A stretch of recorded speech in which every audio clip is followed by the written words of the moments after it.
can see 3 manhole covers right here. This one's kind of worn out. All right, this is electrical. This is electrical number 1, right?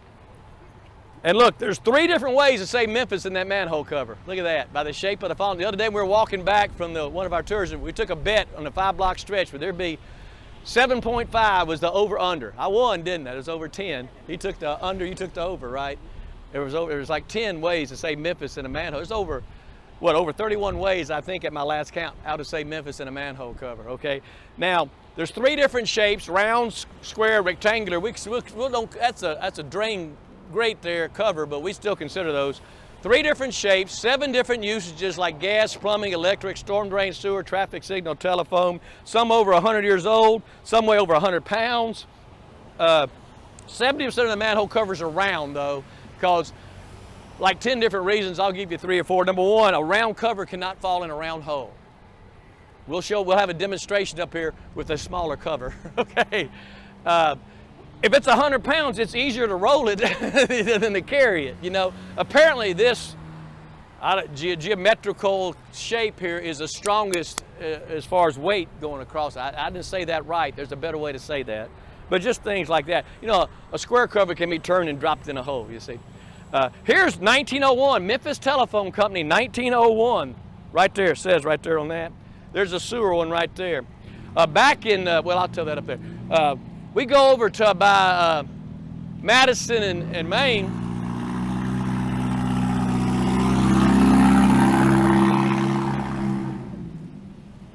And there's a Memphis Telephone Company, a Western Union Telephone Company, and a Cumberland Telephone Company, all within 20 feet of each other.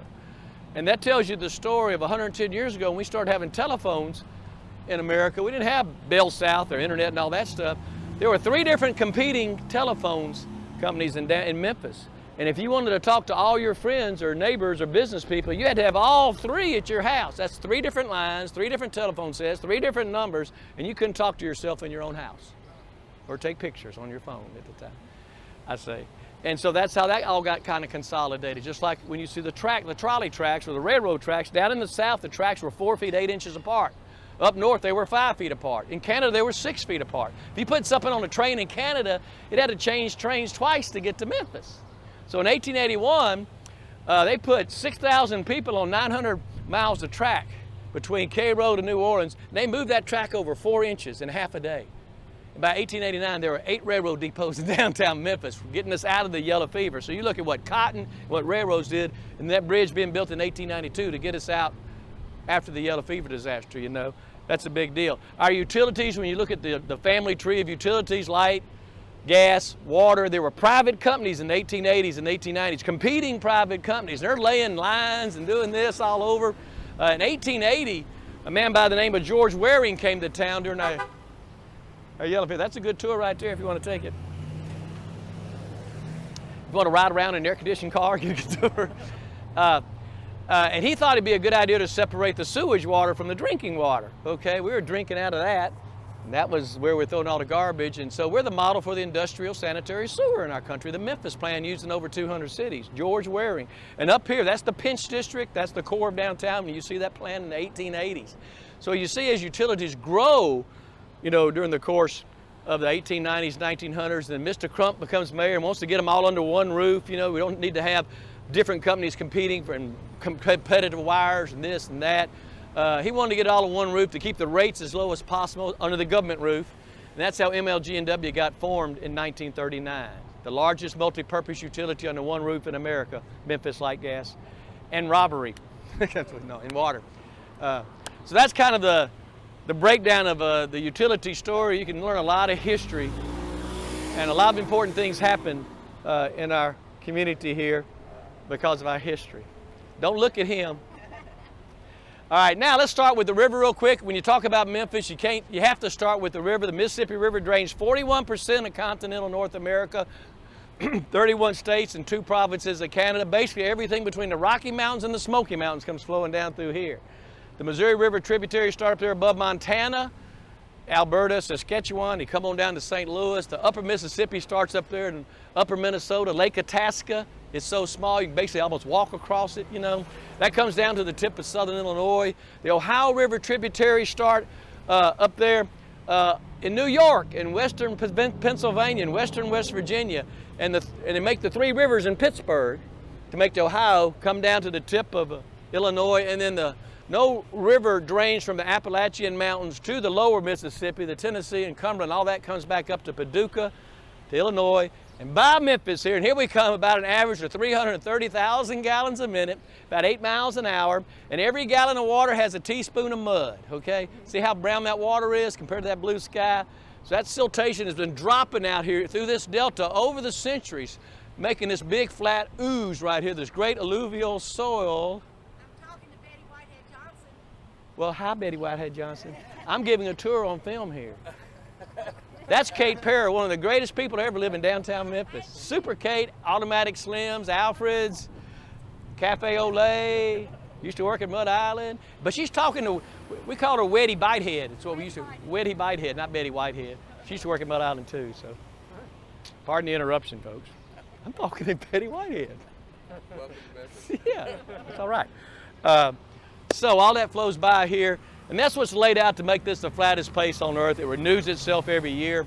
You see it's rising up again right now. At 28 feet on our local river gauge is when it starts going over into the farmland over there, and right now we're about 32, 33, 34. We're going to raise the gauge soon.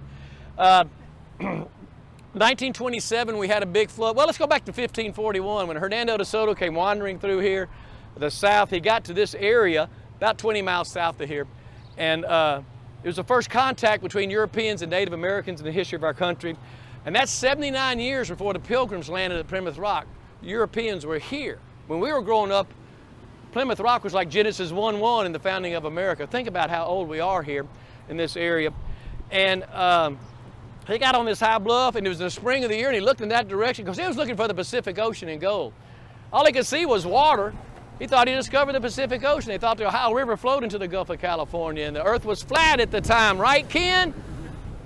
Flat, still is flat. Well, flatter now more than ever with the internet, if you don't think about it. And that's a great quote right there, Willie. I like it. Okay, I got it. Okay.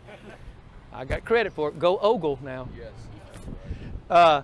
So that's where we were, and we moved on up. We had our first French fort in 1739, Fort Assumption on the South Bluffs. Our first Spanish fort, 1795, down by where the pyramid is, Fort San Fernando. Our first American fort was 1796. Tennessee was the third state to join the Union after the original 13 colonies. Vermont, Kentucky, Tennessee were the first territory to become a state in 1796. We broke off from North Carolina. Normally there's 7 flags flying on that flag, those flag poles over there that represent the jurisdictions here for the last 468 years, beginning with Spain, then France, then Great Britain, United States, North Carolina, Tennessee, and Confederate States. That's the 7 jurisdictions they say. We're just flying the American flag right now. From 1796 to 1818, all of West Tennessee was owned by the Chickasaw Nation. That's 6.8 million acres of land that Isaac Shelby, who our county's named for, out of Nashville, or out of Kentucky, Andrew Jackson out of Nashville, negotiated that treaty in 1818 at 4.5 cents an acre, or $330,000. And now that's 21 counties. And Shelby County was the first county laid out in 1819. Memphis was laid out in 1819. That's why our 200-year founding this year is here. This was the southern boundary, Union Avenue right here, all the way down to right past the pyramid. Gayoso Bayou was the eastern boundary because there's a big swamp. And then Wolf River right here was the southern boundary. There was no Riverside Drive, no railroad track in 1819. No cobblestones, and the Wolf River came all the way to this way. We didn't cut it off till the 1960s. This is actually backwater flowing in. And then as you advance up through the 1830s and 40s, you started getting steamboats, and you'd get off a steamboat, and you come down on that riverfront, and you go down in that mud, you go about knee deep in that mud, you pull your leg out, it'd suck your shoe or boots off. It wasn't a friendly way to come to Memphis, so we started laying the cobblestones down, and over a period of 40 years, we laid over 1 million cobblestones down to give us a good, hard steamboat wharf right here, made us a big steamboat town right in the middle of the country. You look at why Memphis has such an advantage, and I start out with location. On the globe, we're at the intersection of 35 and 90, 35th latitude, 90th longitude. In America, we're halfway between the Great Lakes and the Gulf of Mexico. In the south, or mid-south here, we're the highest piece of ground on the Mississippi River between Cairo and Natchez, looking out that way. And then the first railroad to connect Atlantic Ocean with the Mississippi River was in 1857 from Charleston to Memphis, about 800 miles. Now you're not having to go all the way around by boat to get product moved. So that was huge right before the Civil War.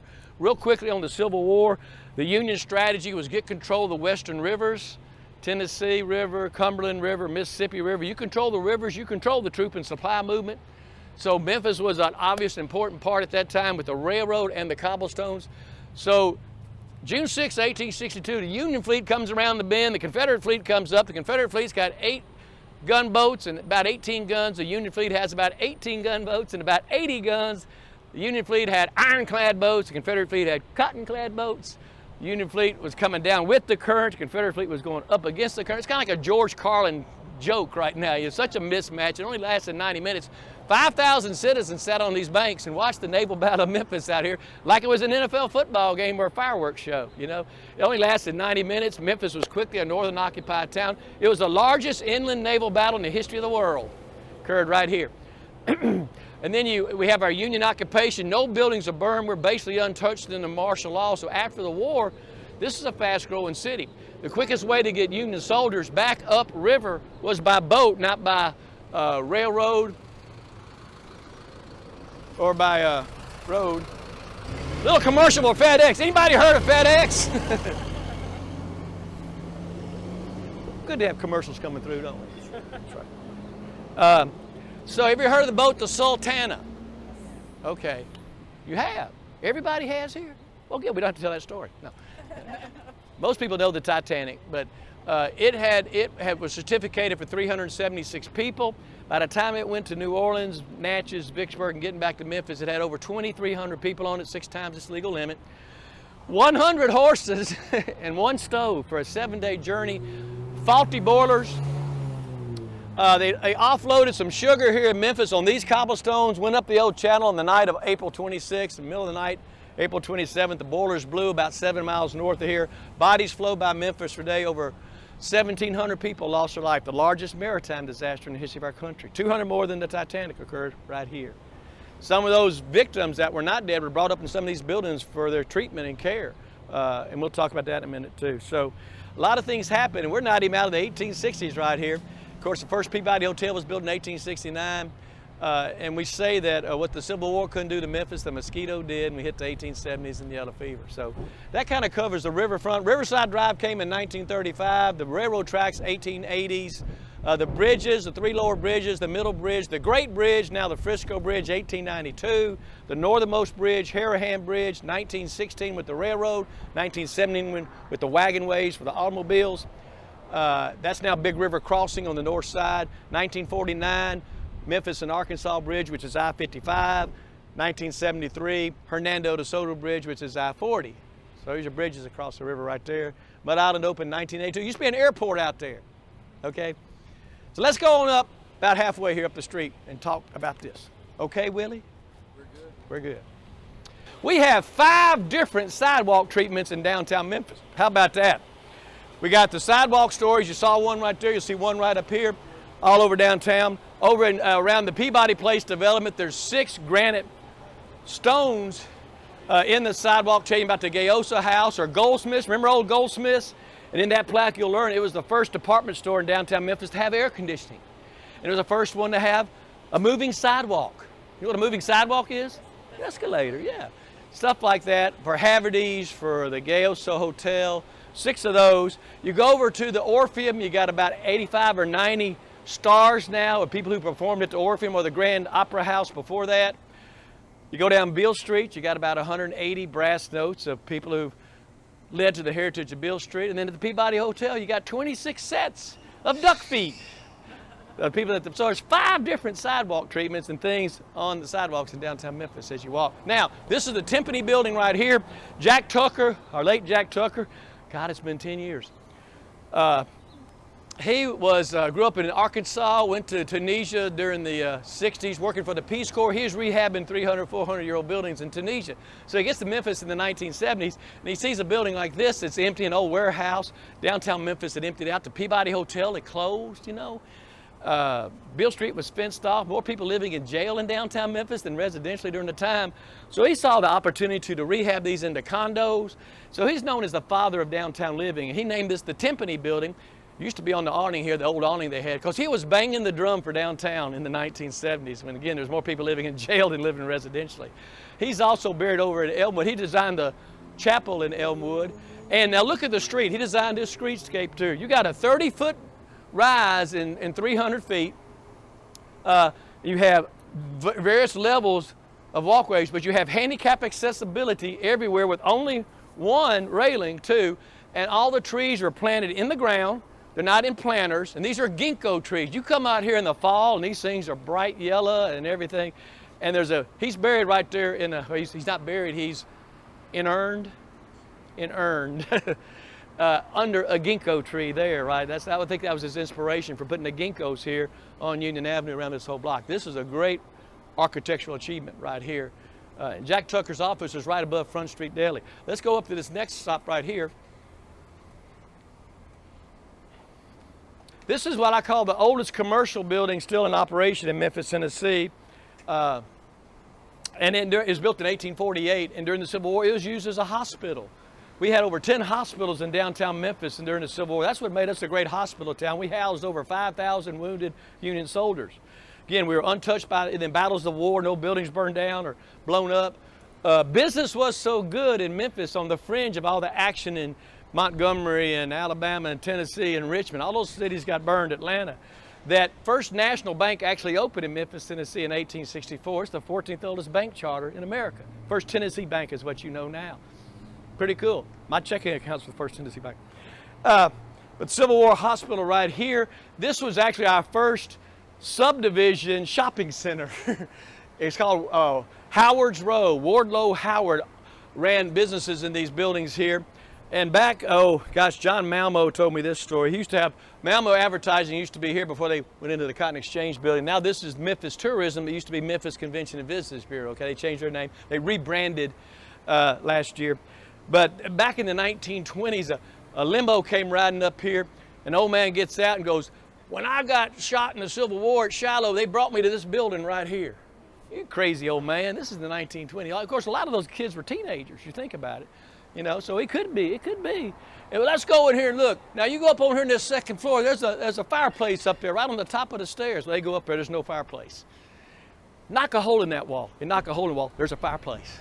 So that fireplace got relocated up to the third floor to Malmo's office, and later that's where Kevin Kane's office is now. So that's kind of one of the odd stories you have passed along right here coming through. Memphis tourism, they say, has 11 million visitors coming to Memphis now. It's a $3.2 billion annual economic impact. Over 50,000 people work in the hospitality and tourism industry. That's restaurants, hotels, cabs, attractions, all that. It's our third leading employer in Memphis. Think about that. Hospital and healthcare is number 2. Transportation, distribution, logistics is number 1. Okay, so like when we're doing this expansion or renovation of the convention center, the money's paying for that comes from the tourists coming in and getting taxed to do that, not your local money. So it's good, clean money coming in. So, and we got a great tourism product in downtown Memphis. I go this way. And by the way, Kevin Kane was my paper boy in 1973 on Highland Street too. So he was the best paper boy ever. I hope we get this on tape. He was the Whitey Ford of afternoon carriers. He was a big Yankee fan. He'd float that paper, that little pocket fold they had, into the bushes in my front house. No, Kevin Kane, the Whitey Ford of afternoon carriers.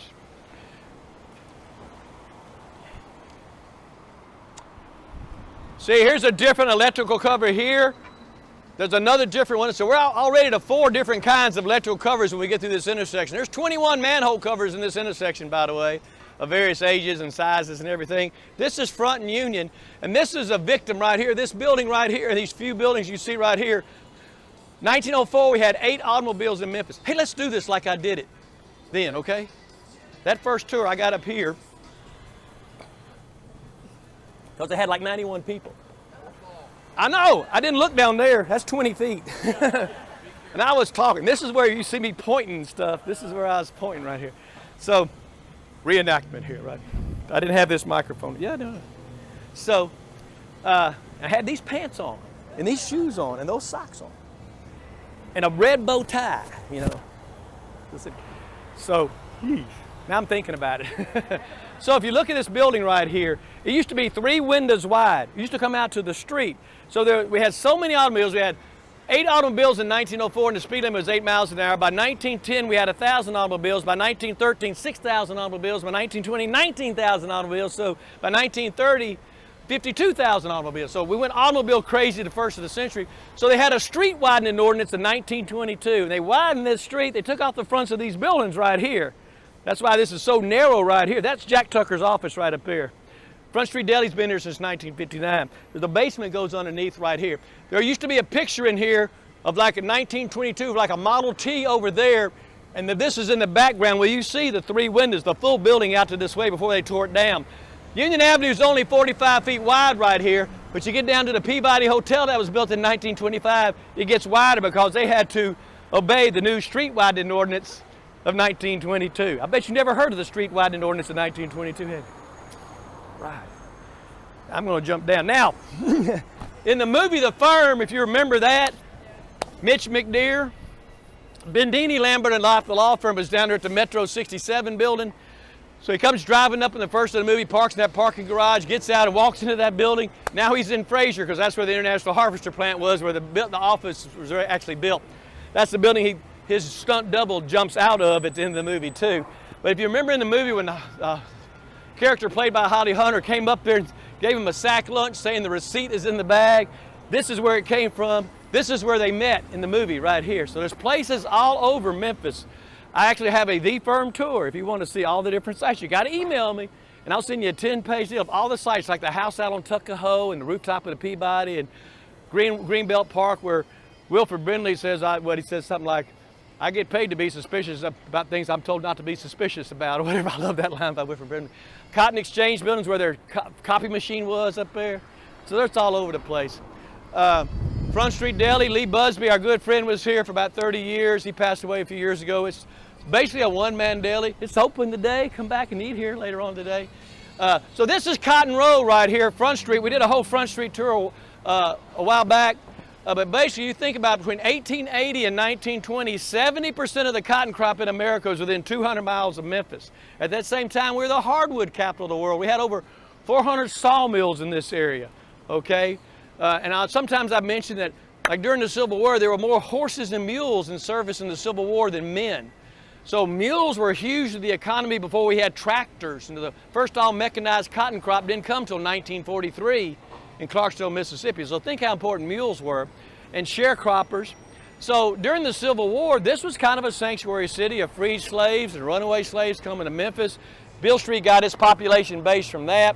Then the tractor started coming in little by little in the turn of the century. One tractor could do what 50 sharecroppers could do, and that widely changed how they could produce cotton and bring it up either by riverboat or by train. They come into these sidewalks here with these big old bales of cotton. Oh gosh, about 8 feet long, about 4 feet wide. You'll see the pictures over here. Lint everywhere, but they called those snakes, okay? And they would take the cotton, and all these office buildings you see through here, the cotton merchants and cotton factories would be on the first floors. The third floor, they go up. You can look right over here and see some of the northern-oriented skylights. So they go up to the third floor and class the cotton by the northern-oriented sunlight, because they didn't have electric lighting at the time, you see. And the middle floors were used for support services like shipping and insurance and equipment, seeds and tools and things like that. All the way down the Falls building, down there by the Raymond James building, it's 12 stories tall. It was built exclusively for cotton merchants in 1912, you know. Now that all this has changed, cotton has moved out. This was the Cotton Exchange building here, built in 1924, and that was the market right there where they traded millions of dollars of cotton futures by word of mouth, not by written contract too. And you'd see lint all up and down the street in the pictures, and old frumpy old cotton men who are as rich as the Beatles, you know, trying to make an extra dollar there. Cotton industry started getting computerized in the 1970s. They didn't use the chalkboards anymore. But the Cotton Museum opened about 15 years ago, and has a great explanation from 1790s, the cotton gin, Eli Whitney. The 1850s, Jedediah Prescott and Samuel Rember got the first patent for a cotton picker, which later grew and grew and grew. Crop dusting was real big. They get that story. There's a social society cotton carnival in 1931 began during the Depression to help the ailing cotton industry. Cotton Makers Jubilee, the black portion of that. Segregated society in Memphis also opened up in the 1930s. So cotton's always been a big factor in Memphis development. We're founded on the river. We were built on cotton and hardwood. And this was a cotton capital of the world for a long time. Between 1803 and 1937, the #1 export out of America was cotton. That long, 130-year period of time. Think about that. And all centered around right here. Cotton Row, Front Street. This is the promenade right here. Starts at Union, goes 19 acres down to the pyramid. Set aside in 1827 by an ordinance or a piece of legislation, I guess you would say, by the founders of Memphis. Make this be public domain forever. That's why you have a public fire station, a public parking garage, public library, now public law school. It used to be United States Customs House, courthouse, and post office, a public park, another public garage all the way through. That's the promenade right there. Let's wait for the light to change and we'll cross the street. 2, 1. Good. Look at the manhole covers out here now. So that's #2, electrical. #3, 21 different foundry names I found as well. About 70% of the manhole covers in America now are actually made in India. Think about that. Cotton Row, let's keep on going right down to here. Another sidewalk explanation.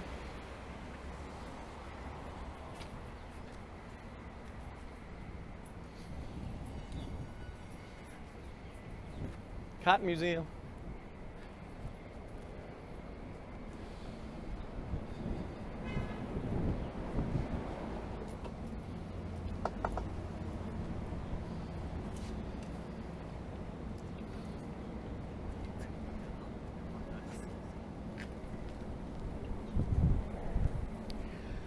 Here's a plaque recognizing John Grisham. I think he was from South Haven, right, Willie?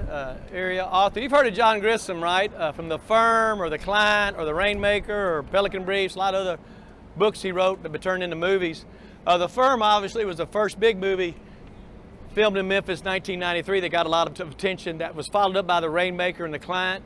Then later on, not a John Grisham book, People versus Larry Flint. Great Balls of Fire, Walk the Line, Hustle and Flow, da-da-da-da-da-da-da. But there's a plaque put up by the Memphis Film Commission to honor John Grisham because all those movies brought a whole lot of money into Memphis. It was a lot of fun being around, involved in those movies in the public sector, particularly The Firm. That was a whole lot of fun. There's a movie right now, Bluff City Law, or a TV series being filmed in Memphis too. So let's hope we can continue to do that. I just want to point out John Grisham, somebody from Mississippi, coming to Memphis. All right, come on this way. So looking up Center Alley here, this is the treasure trove for manhole covers. You start right here. Look at these wonderful manhole covers here. But you go up this alley all the way down to Court Avenue, okay, you'll find all sorts of cool manhole covers. We don't have time today to go up that way because we're going to turn around here and talk about parking can be fun right here. Back in the 1920s through 1960s, let's say, Memphis had 5 big movie theaters. Of course, the Orpheum was called the Malco during that time. About 2,000 seats, all of them were. You have the Lowe's Palace right here. You have the Warner, the Lowe's State, and the Strand on Main Street. So this got torn down in 1983. The Lowe's Palace is right here. Britling's was right here. Anybody go to Britling's Cafe? Okay, Britling's Cafeteria. And you'll see here on the sidewalk plaque about the first talkies in Memphis. Even Harry Houdini performed on stage here. How about that? At the Lowe's Palace Theater. So here's Main Street. Obviously, let me get right over here. The Main Street of Memphis, you know, our streets were named Front because it's on the front. That was actually the front street of the city before we had Riverside Drive. It faced the river. Then Main, then 2nd and 3rd and 4th. Poplar is named for the tulip poplar that grows in all 95 counties. You got the first 5 presidents of the next 5 streets: Washington, Adams, Jefferson, Madison, Monroe, then Union. Andrew Jackson didn't like John Quincy Adams, so he called it Union because he believed in a strong federal union. Other cities like Green Bay have Quincy, then Jackson, then Van Buren.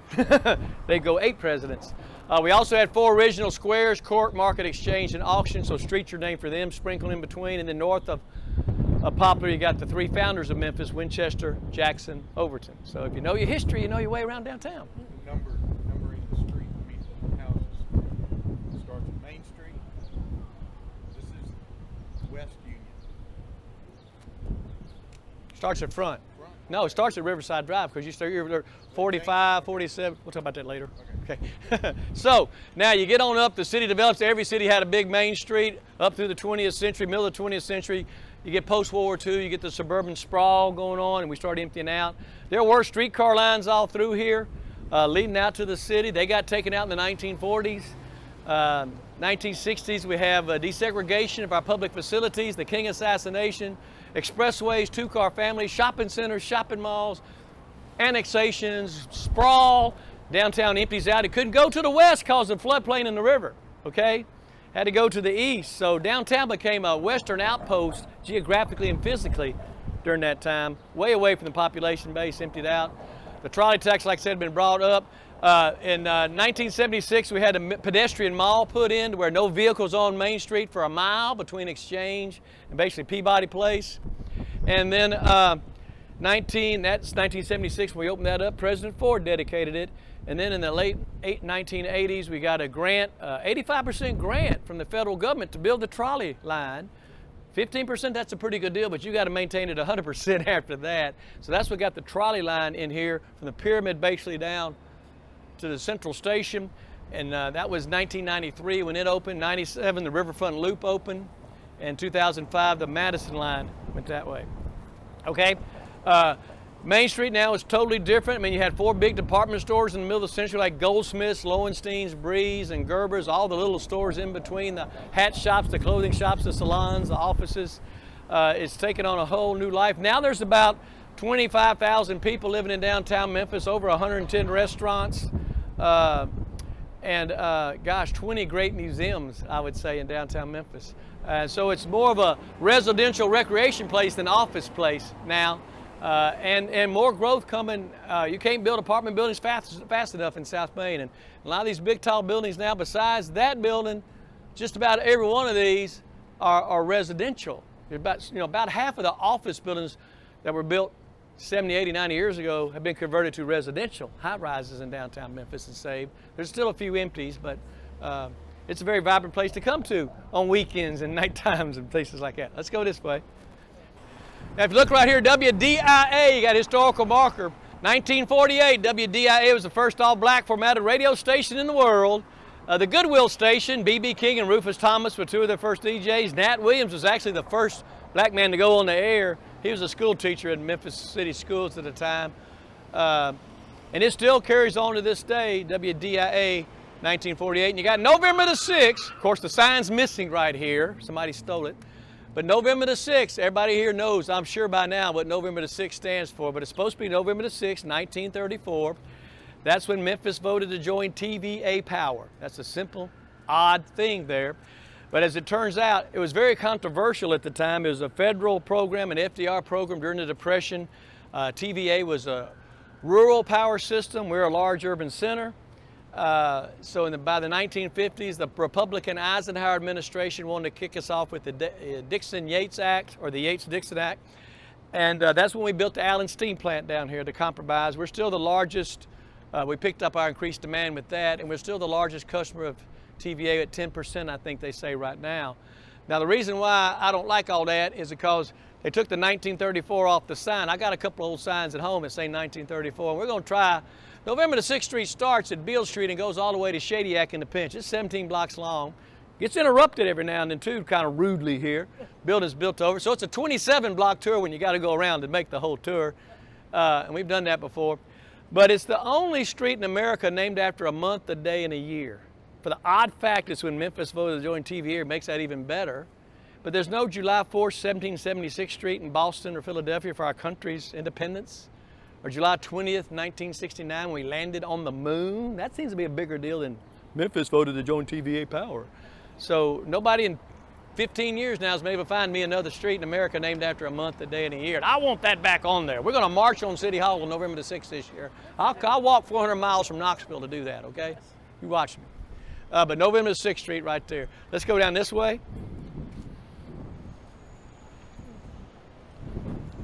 So here's the demonstration one here. A round cover cannot fall into a round hole. No way. Got it?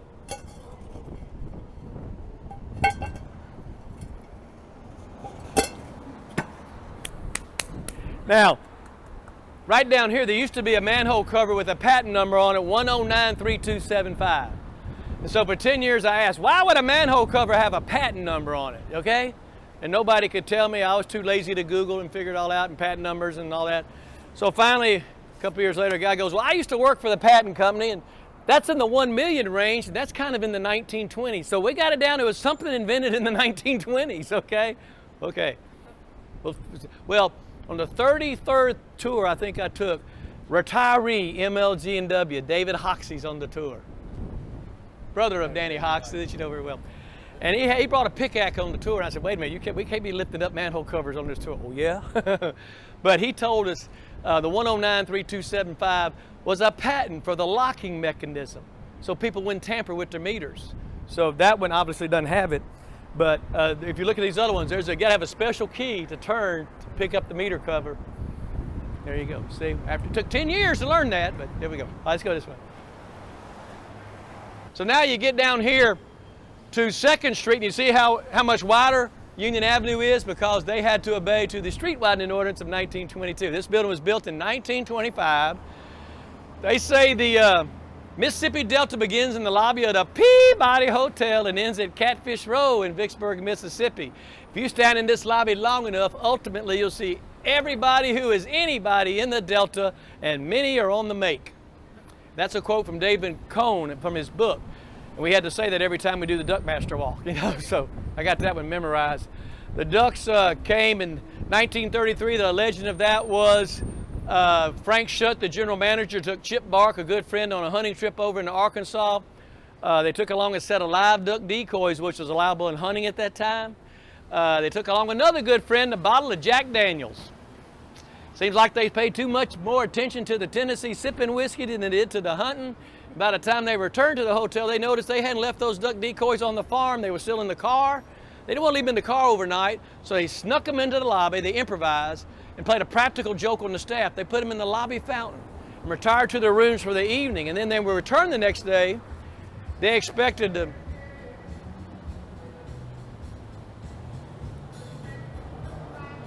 He didn't listen, did he? They expected to see chaos, either ducks flying all around in the lobby or bellmen chasing them through the tables and chairs. But instead, the ducks are just calmly floating in the water of the fountain, and guests were gathered all around gawking at the ducks. So the general manager approached the situation and said, we'll get this straightened out right away, because he's the one that played the practical joke. And all the guests pleaded with him, let the ducks stay. They're calm, they're cute.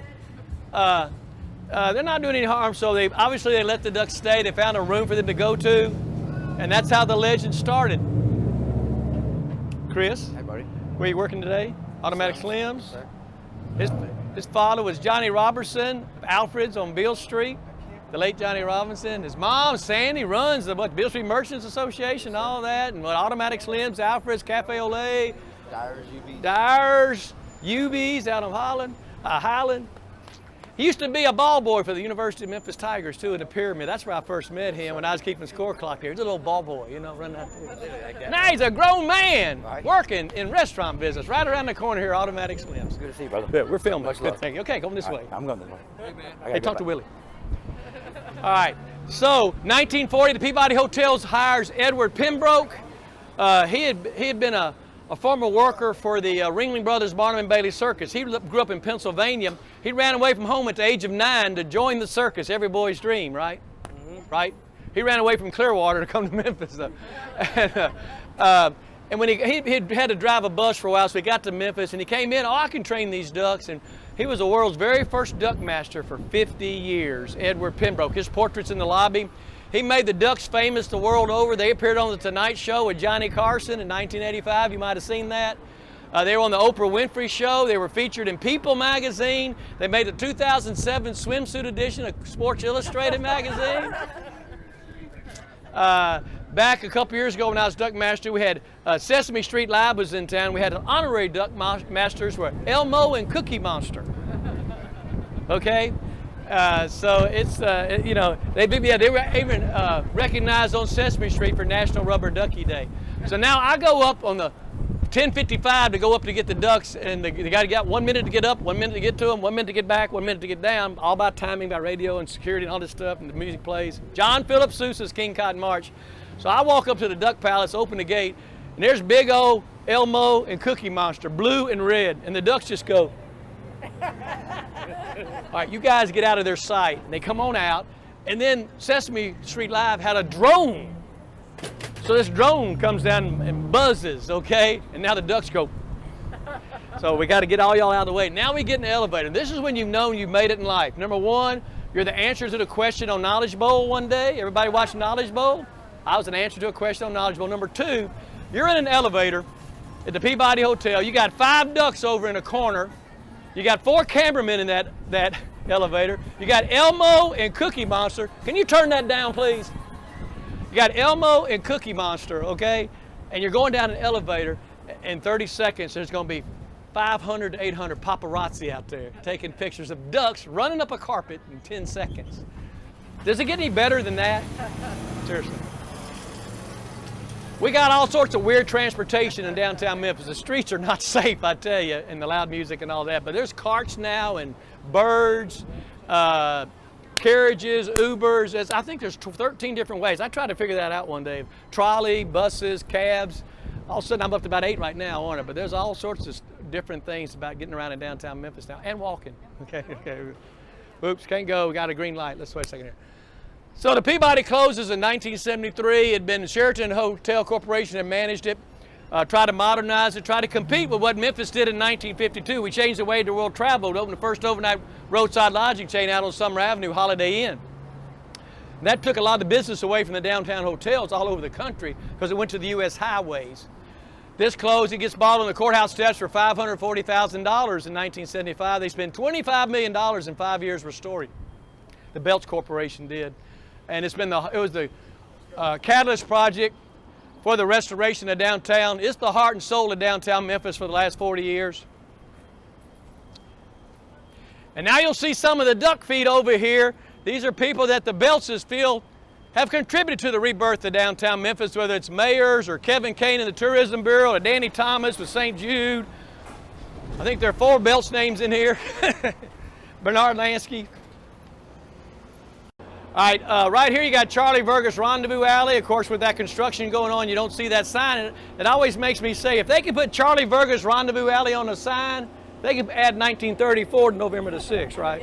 Or General Washburn's Escape Alley, you know? Okay, I'll rest my case. This was a benchmark hotel for a long time, abandoned, it got torn down. A new property is going up, I don't know the name, it's another one of those 120-room hotels, that's okay. Rendezvous right there in the 1970s. If you were caught in downtown Memphis, you were either lost or looking for the rendezvous. That's what they said.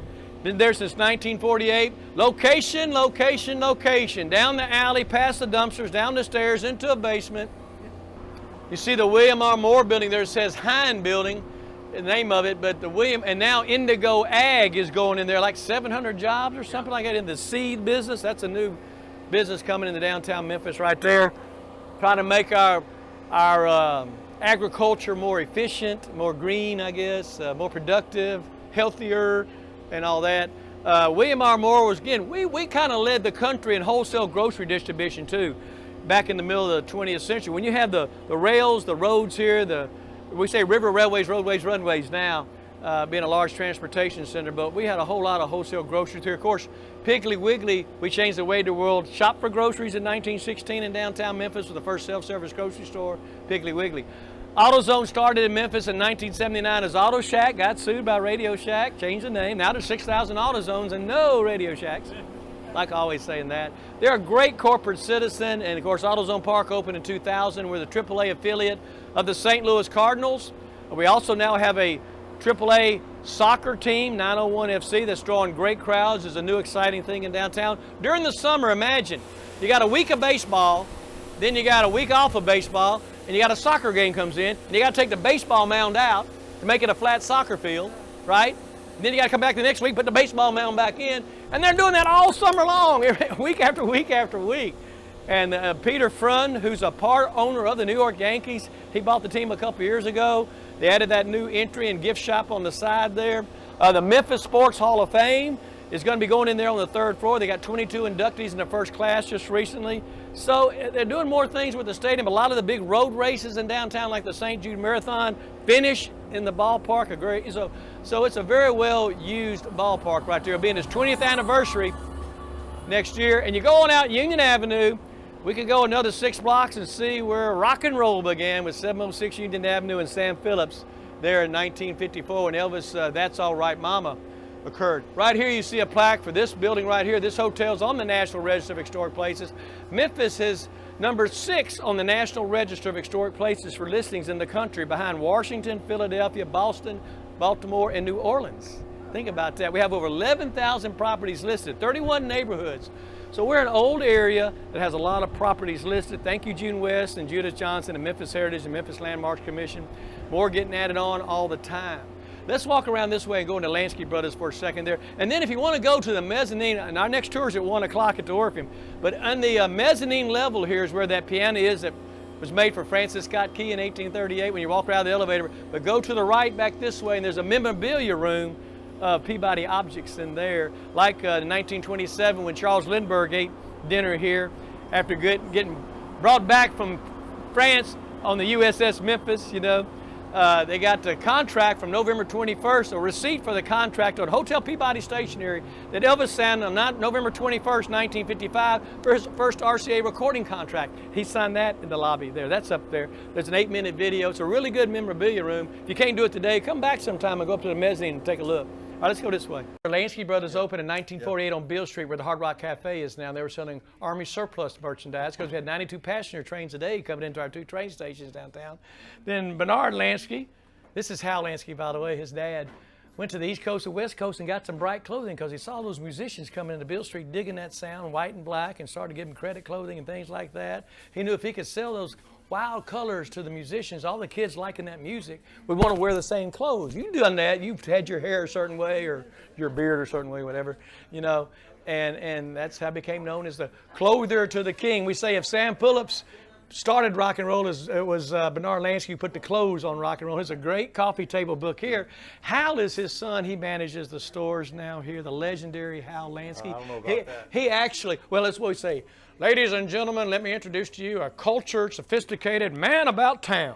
All right, well, thank you for the introduction. Now, how, all right, so when Elvis came in, tell us a little bit about Elvis and Bernard. Well, the most frequently asked question, I get this question every day, is how did Mr. B, my dad, meet Elvis? And of course, he said, come on in, young man. Of course, we did a little children's book for children of all ages, but my dad saw this young man looking in the window, and he said, come on in, young man. Let me show you around. And this timid young man looked up. He said, Mr. Lansky, I don't have any money, but one of these days I'm going to come in and buy you out. And my dad said, this young man, you know, that time he didn't know who he was. He said, don't buy me out, just buy from me. And that's what started their relationship. And Elvis, my dad, turned out to be good friends. And my dad helped him put him on the Dorsey Brothers show, the Louisiana Hayride show, the Ed Sullivan show. And one day Elvis came in and he said, I'm going to be on the Ed Sullivan show, Mr. Lansky. So my dad started showing him clothing and stuff. My dad was laying all these clothes out for him. And then all of a sudden Elvis looked up and said, Mr. Lansky, I got a problem.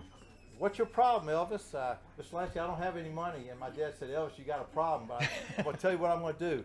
I'm going to give you some credit, but I want you to pay me back. And he went to, the first show was in California.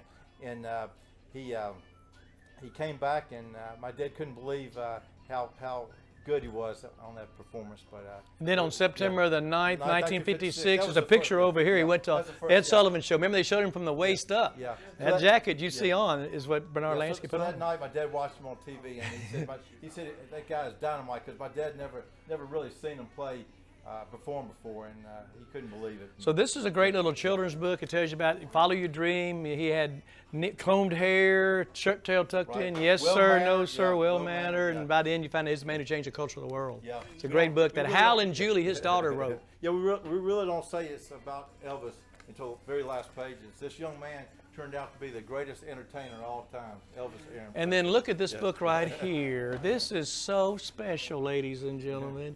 Here's Elvis in here. Look where Elvis's left hand is, okay? Can you see it?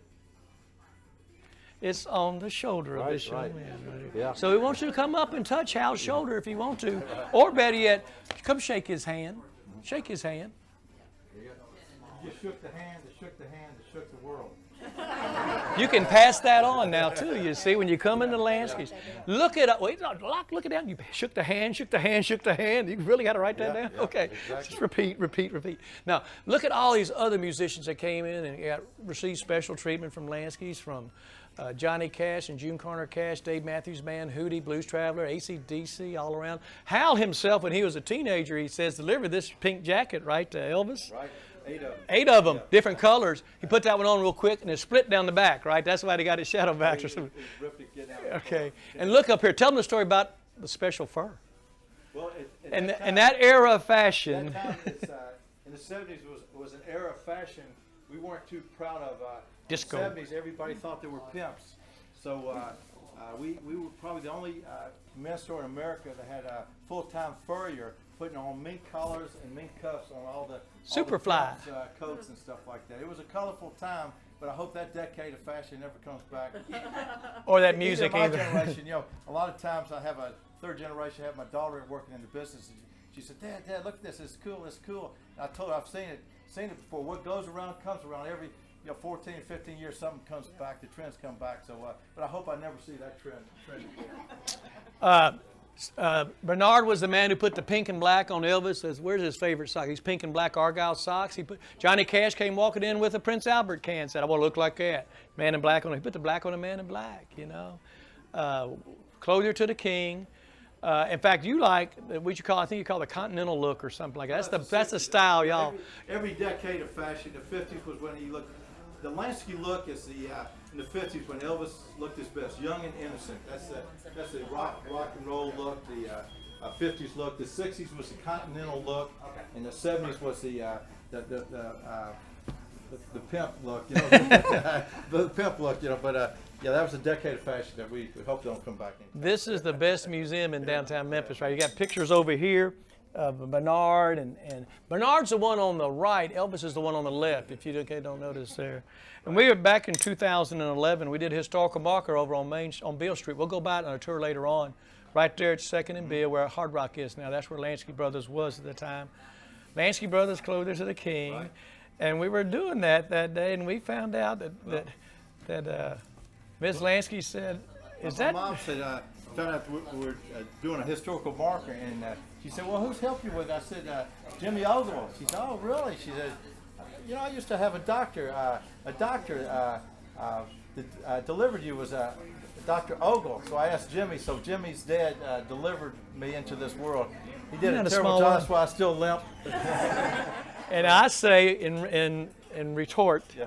He says my daddy dropped him, that's why he limps. I said, well, he picked you up and slapped you on your butt, and you've been whining about it ever since. But yeah, little that whiny just shows old you how CBHS boy here, That just shows you how tight the community is. Yeah, it was a small community. So we're all community. connected. But the people like the George Kleins, the other people besides the great musicians, there are the Boo Mitchells and people like that come in. People currently come and shop.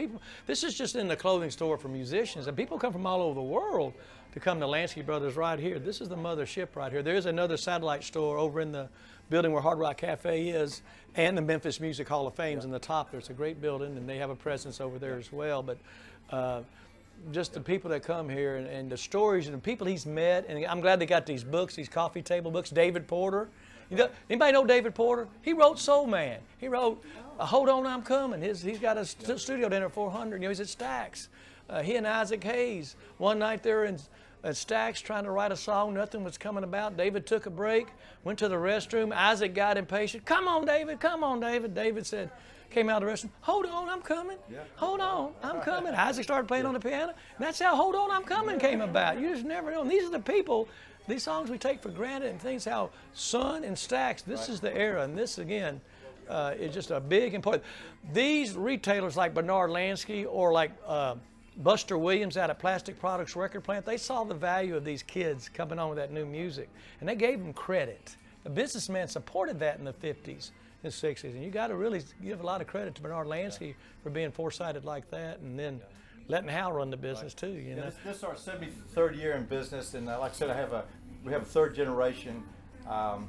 working in business. I'm so proud to be a Memphian and working downtown and trying to keep my dad's legacy alive. So hopefully we'll be in business at least another 20, 25 years. Who knows? Well, he's your greatest ambassador for down. If you ever come in to watch the ducks or something, always bring the people in here. Just look at this. Go to the memorabilia room. Go on the roof and look at the views up there. You could spend half a day and eat lunch too at the Peabody Hotel. I'm not getting a commission on this or anything. In fact, he charges me double now because my daddy dropped him. You know, if you go over there, you'll see what they know.